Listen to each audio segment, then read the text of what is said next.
खबर महाराष्ट्र के जलगांव से है, जहां ग्राम पंचायत कर्मचारियों की कई दिनों से लंबित मांगे पूरी नहीं हुई।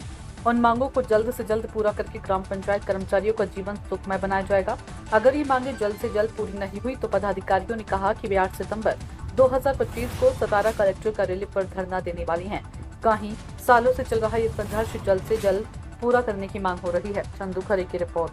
राजेंद्र करे जळगाव जिला राजेंद्र करे जळगाव जिला ग्राम पंचायत कर्मचारी महासंघ के मैं उपाध्यक्ष हूँ।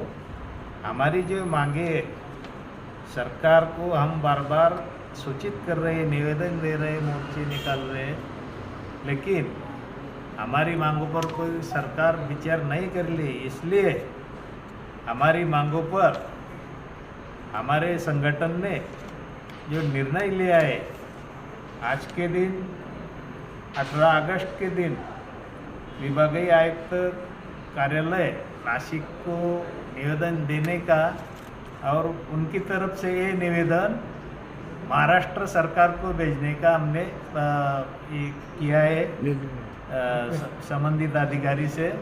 और ये निवेदन से कुछ हमारी मांगे नहीं पूरी हुई तो आगे की रणनीति क्या है आपकी? उसके बाद हम 8 सितंबर 25 इस दिन हम माननीय नामदार ग्राम विकास मंत्री जय कुमार गोरे जी के